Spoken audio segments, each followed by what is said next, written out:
الحمد لله وكفى والصلاة والسلام على سيد الرسل وخاتم الأنبياء سيدنا محمد المصطفى وعلى آله المجتبى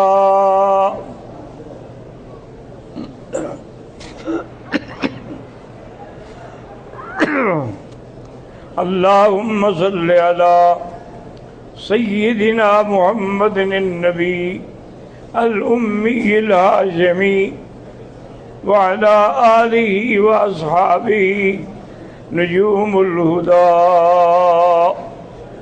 أما بعد فقد قال الله تبارك وتعالى في القرآن المجيد والفرقان الحميد: أعوذ بالله من الشيطان الرجيم. بسم الله الرحمن الرحيم.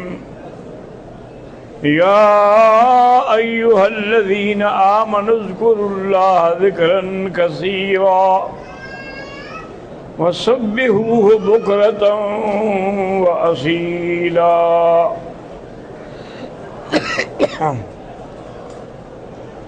قال النبي صلى الله عليه وسلم: أكثر الذكر حتى يقال أنه مجنون، أو كما قال النبي صلى الله عليه وسلم: صدق الله العلي العظيم وصدق رسوله النبي الكريم، ونحن على ذلك لمن الشاهدين ومن الشاكرين، والحمد لله رب العالمين.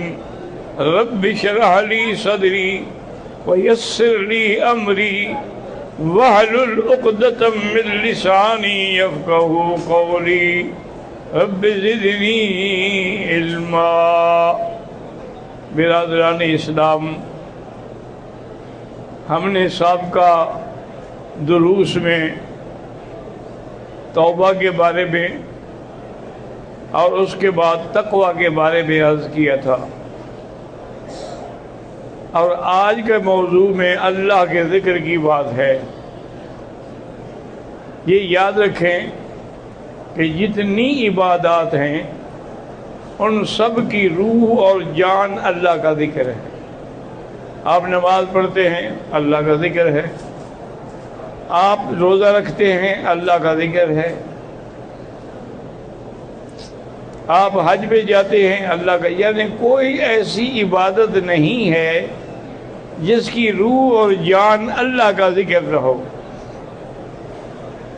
اسی لیے علماء نے لکھا ہے کہ اس پہ توجہ کریں کہ ہر عبادت کی ایک حد ہے کہ بھی 24 گھنٹے میں 5 نمازیں پڑھنی ہیں، پورے سال میں 1 مہینہ روزے رکھنے ہیں.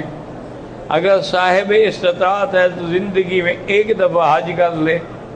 تو ہر چیز کی ایک حد ہے، لیکن اللہ کے ذکر کی کوئی حد نہیں ہے. تو حکم ہے یذکر اللہ ذکرا کثیرا، رات اور دن ذکر کریں.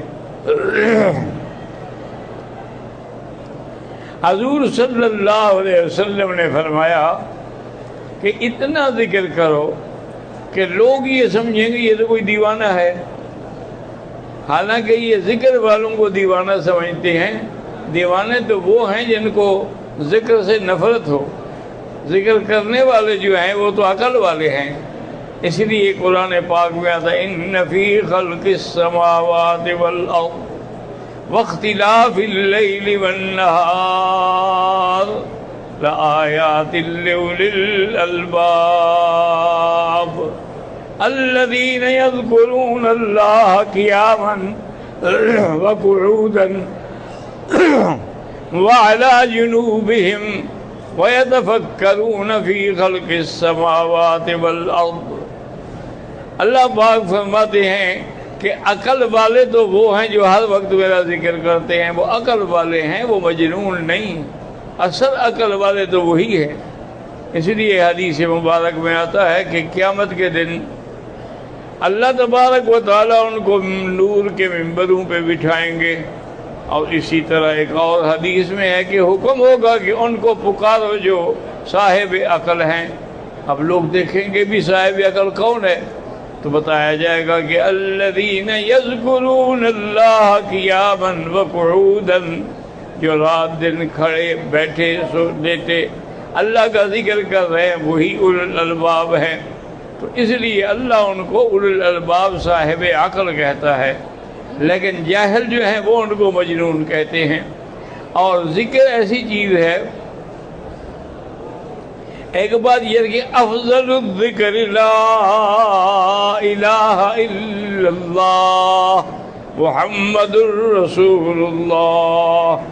حدیث میں آتا ہے کہ موسیٰ علیہ السلام نے اللہ سے عرض کیا، یا اللہ مجھے کوئی خاص ذکر عطا فرمائے تو خود سنی جو میرے لیے خاص ہو. تو اللہ نے فرمایا کہ تم یہ ذکر کیا کرو، لا الہ الا اللہ محمد الرسول اللہ.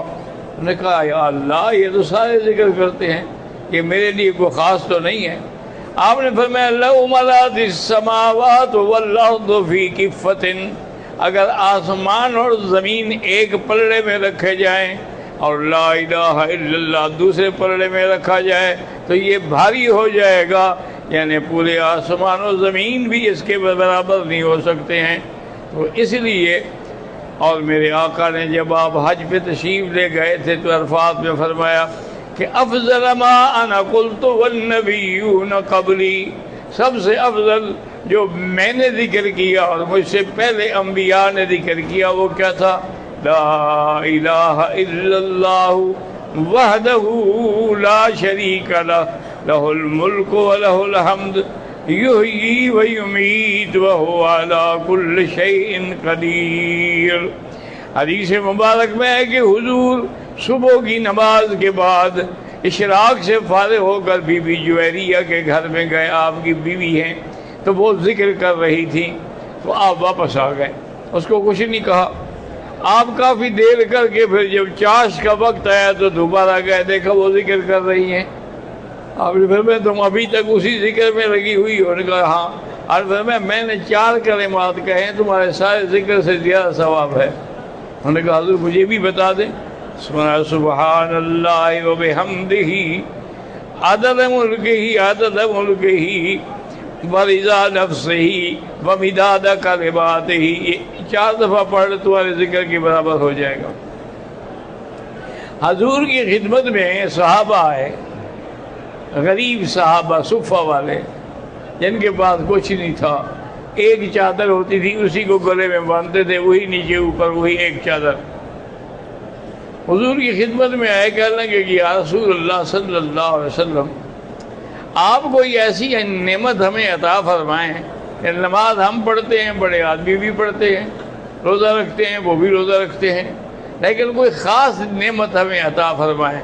حضور نے فرمایا کہ تم ہر نماز کے بعد 33 دفعہ سبحان اللہ، 33 دفعہ الحمدللہ، 34 دفعہ اللہ اکبر، لا الہ الا اللہ وحدہ لا شریک لہ لہ الملک ولہ الحمد یحیی ویمیت، یہ پڑھ لیا کرو. انہوں نے کہا ٹھیک ہے. کچھ دنوں کے بعد وہ پھر آ گئے. انہوں نے کہا حضور یہ تو ان کو بھی پتہ لگ گیا ہمارے بھائیوں کو، اب انہوں نے بھی پڑھنا شروع کر لیا. پھر اللہ کا فضل ہے، جس کو دے اس کو تو میں نہیں منع کر سکتا.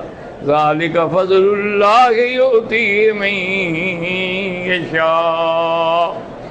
اور صحیح حدیث مبارک میں ایسی کی حدیث ہے کہ کلمتان خفیفتان علی اللسان ثقیلتان فی المیزان حبیبتان الی الرحمن سبحان اللہ وبحمدہ سبحان اللہ العظیم. یہ 2 کلمات ہیں لیکن کتنا بھاری ہے.